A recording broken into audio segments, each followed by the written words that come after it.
دوسری آیت میں نے قرآن کریم کی پڑھی، اللہ تبارک و تعالیٰ فرماتے ہیں وَرَفَعْنَا لَكَ ذِكْرَكَ، کہ اے نبی ہم نے آپ کے ذکر کو بلند کر دیا، آپ کے ذکر کو ہم نے بلند کر دیا۔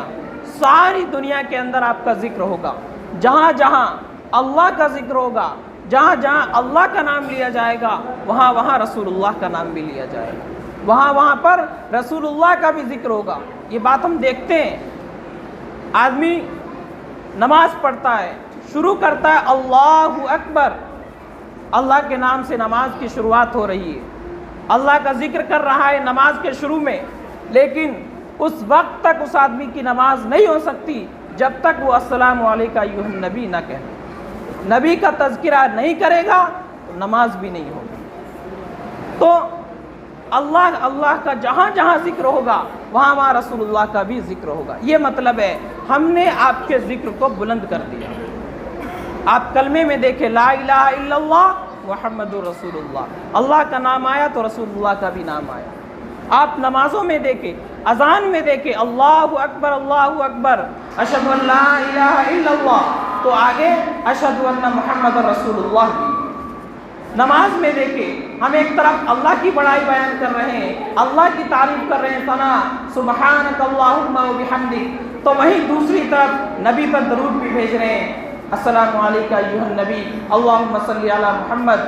تو جہاں جہاں اللہ کا ذکر ہوگا وہاں وہاں رسول اللہ کا ذکر ہونا لازمی ہے۔ اللہ نے آپ کے ذکر کو بلند کر دیا۔ جب تک اللہ کی بڑائی ہوتی رہے گی، جب تک اللہ کا ذکر ہوتا رہے گا، اس وقت تک رسول اللہ کا بھی ذکر ہوگا، اس وقت تک محمد رسول اللہ صلی اللہ علیہ وسلم کا بھی ذکر چلتا رہے گا۔ جہاں جہاں خدا کی خدائی ہوگی وہاں وہاں مصطفیٰ کی مصطفائی بھی بیان ہوگی۔ تو اللہ نے آپ کے ذکر کو بلند کر دیا۔ ساری کائنات میں جتنا تذکرہ اور جتنی تعریف آپ کی ہوئی ہے، دنیا میں مخلوق کے اندر اتنی تعریف اور اتنا تذکرہ کسی کا نہیں ہوا۔ یہ تحقیقی بات ہے، تاریخی بات ہے۔ نبی پاک صلی اللہ علیہ وسلم کی زندگی پر، آپ کی تعریف میں، آپ کی حیات طیبہ پر صرف مسلمانوں نے نہیں لکھا، غیر مسلموں نے بھی لکھا، عیسائیوں نے بھی لکھا، یہودیوں نے بھی لکھا، اور دنیا کے کسی بھی مذہب کا ماننے والا ہو، ہر مذہب کے ماننے والوں نے آپ کی تعریف کی، اور آپ کی زندگی پر انہوں نے کتابیں لکھی، بڑی بڑی کتابیں لکھی، انگریزوں نے، یہودیوں نے، عیسائیوں نے، رسول اللہ صلی اللہ علیہ وسلم کی زندگی پر۔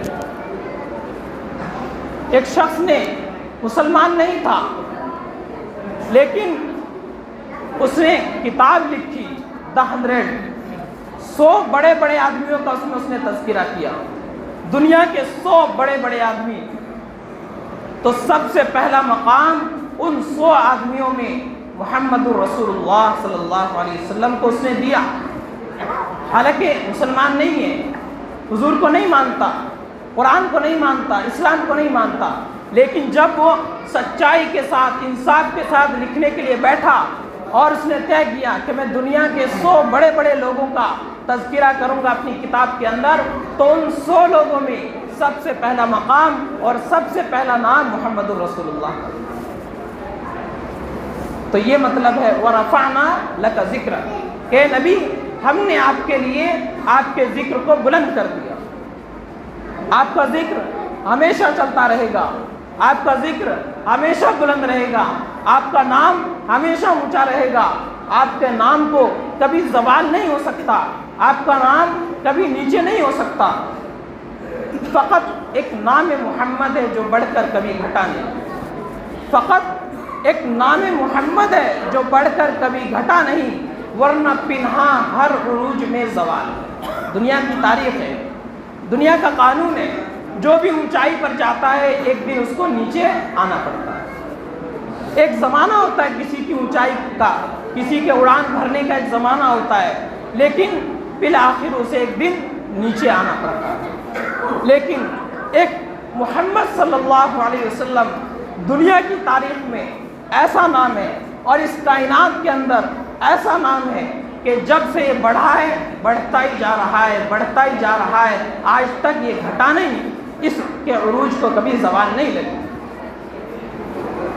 تو وَرَفَعْنَا لَكَ ذِكْرَكَ، اے نبی ہم نے آپ کے ذکر کو بلند کر دیا۔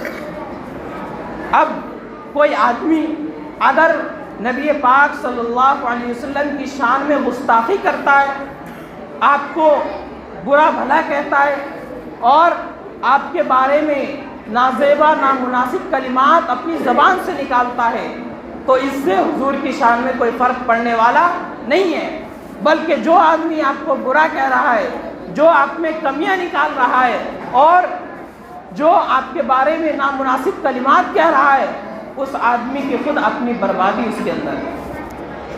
حضور کو کوئی برا بھلا کہہ کر اور محمد کو کوئی نامناسب کلمات کہہ کر ان کی شان کو کم نہیں کر سکتا۔ جس کی شان اللہ بڑھا دے اس کی شان کون گھٹا سکتا ہے؟ جب اللہ نے آپ کے ذکر کو بلند کر دیا، اللہ نے آپ کے شان کو بلند کر دیا، تو پھر کوئی کتنا ہی کچھ کہہ لے آپ کی شان میں کمی نہیں آ سکتی۔ میرے عزیزو، یہ ہے وَرَفَعْنَا لَكَ ذِكْرَكَ، اللہ نے آپ کے ذکر کو بلند کر دیا۔ ابھی اس وقت دنیا کے اندر ایک بڑا ماحول خراب کیا جا رہا ہے اسلام کے متعلق اور اسلام کے نبی محمد الرسول اللہ کے متعلق، قرآن کے متعلق ایک پروپیگنڈا کیا جا رہا ہے، ایک پلاننگ بنائی جا رہی ہے کہ کس طریقے سے اسلام پر پابندی لگائی جائے، قرآن پر پابندی لگائی جائے، اور اس کے لیے طرح طرح کی تدبیریں ہوتی رہتی ہیں۔ کبھی کسی میگزین میں نبی پاک صلی اللہ علیہ وسلم کا کارٹون شائع ہوتا ہے، اور کبھی کوئی اپنے بھاشن میں حضور کو برا بھلا کہتا ہے، اور کبھی کوئی قرآن پر پابندی کی بات کرتا ہے، کبھی کوئی مسلمانوں کے مدرسے کو دہشت گردی کا اڈا بتاتا ہے۔ یہ ساری پلاننگ ہے اسلام کو بدنام کرنے کی۔ کیوں؟ کہ ان لوگوں کو خطرہ ہے اسلام بڑی تیزی کے ساتھ بڑھ رہا ہے۔ آپ دیکھیں گے، سروے دیکھیں گے تو بڑی تیزی کے ساتھ اسلام دنیا میں پھیلتا جا رہا ہے۔ روزانہ 400-500 لوگ یورپی ممالک میں 400-500 لوگ روزانہ اسلام میں داخل ہوتے ہیں، روزانہ وہ مسلمان ہو رہے ہیں اور اپنے مذہب کو چھوڑ رہے ہیں۔ تو اب جو دنیا کی سپر پاور طاقتیں ہیں اور دنیا کے اندر اپنے آپ کو مہذب کہلانے والے لوگ ہیں، ان کو خطرہ ہے کہ اگر ہم نے اسلام کو روکا نہیں، اس پر پابندی نہیں لگائی، اس کو بدنام نہیں کیا، یہ تو بڑھتا ہی چلا جائے گا، یہ تو ساری دنیا پر چھا جائے گا اور پھر ہمارا تو کوئی نام و نشان نہیں ہوگا۔ یہ خطرہ ان کے سروں پر منڈلا رہا ہے، جس کی وجہ سے وہ اسلام کو بدنام کرنے کے لیے، قرآن کو بدنام کرنے کے لیے اور رسول اللہ کو بدنام کرنے کے لیے طرح طرح کی تدبیریں اختیار کرتے ہیں۔ پچھلے دنوں یہ معاملہ پیش آیا کہ فرانس کے اندر ایک اسکول میں ایک اسکول ٹیچر ہسٹری پڑھا رہا ہے اور اس کے درمیان اس نے ایک بات کی، فریڈم آف اسپیچ، بولنے کی آزادی، اظہار رائے کی آزادی، اور یہ بات اس نے بتاتے ہوئے نبی پاک صلی اللہ علیہ وسلم کا کارٹون دکھایا اور آپ صلی اللہ علیہ وسلم کے خاکے دکھائے۔ وہاں جو بچے بیٹھے ہوئے تھے، اسٹوڈنٹ بیٹھے تھے، ان میں کچھ مسلمان بھی تھے، تو ان مسلمان بچوں نے ریئیکٹ کیا کہ یہ غلط ہے، نبی پاک صلی اللہ علیہ وسلم کا کارٹون دکھانا، آپ کے خاکے شائع کرنا، یہ غلط بات ہے، یہ چیز نہیں ہونی چاہیے۔ لیکن وہ نہیں مانا اور وہ ٹیچر اپنی اس حرکت پر برابر لگا رہا۔ تو ایک نوجوان مسلمان نے، جس کا نام عبداللہ تھا، اس ٹیچر کو قتل کر دیا، اس ٹیچر کو مار دیا۔ پولیس بھی وہیں موجود تھی، پولیس نے اس نوجوان کو مار دیا، معاملہ ختم۔ اس نے حضور کی شان میں گستاخی کی، مسلمان نوجوان تھا، اس کے اندر جوش تھا، ولولہ تھا۔ کیوں؟ مسلمان ساری چیزیں برداشت کر سکتا ہے، مسلمان اپنی جان دے سکتا ہے، اپنا مال دے سکتا ہے، ساری چیزیں دے سکتا ہے، لیکن اس بات کو برداشت نہیں کر سکتا کہ اس کے نبی پر کوئی انگلی اٹھائے، اس جذبات کو مسلمان برداشت نہیں کر سکتا، چاہے وہ کتنا ہی گیا گزرا مسلمان ہو، کبھی مسجد نہ آتا ہو، کبھی نماز نہ پڑھتا ہو، کبھی قرآن نہ پڑھتا ہو، کبھی کوئی دین کی بات نہ کرتا ہو، لیکن اس کے دل کے اندر حضور کی وہ محبت ہے اور حضور کا وہ والہانہ تعلق ہے اس کے دل کے اندر کہ اگر کوئی اس کے سامنے حضور کی گستاخی کرے گا، حضور کی شان میں کچھ برا بھلا کہے گا، تو کتنا ہی گیا گزرا مسلمان ہو اس آدمی کو چھوڑے گا نہیں، اس کا سر قلم کر دے گا۔ یہ مسلمان کے دلوں کے جذبات ہیں۔ تو اس نے بھی، نوجوان نے ایسا کیا، اس ٹیچر کو قتل کر دیا، بدلے میں اس کو بھی مار دیا گیا۔ اب ہونا تو یہ چاہیے تھا فرانس کی حکومت کو کہ جس ٹیچر نے یہ غلط حرکت کی تھی، ایسے لوگوں پر وہ پابندی لگاتے، ایسے لوگوں کے لیے قانون بناتے کہ کسی کے نبی کے لیے اور کسی بڑی ہستی کے لیے کوئی برا بھلا نہ کہے، جو کہے گا اس کو یہ سزا ملے گی۔ ایسا قانون لانا چاہیے تھا، لیکن الٹا ہوا یہ کہ فرانس کے صدر نے، پریزیڈنٹ نے، میکرون نے نبی پاک صلی اللہ علیہ وسلم کی ذات کے بارے میں اور آپ کی شان میں اس نے بھی گستاخانہ کلمات کہے اور اس نے بھی برا بھلا کہا۔ یہ سب کس نام پر ہو رہا ہے؟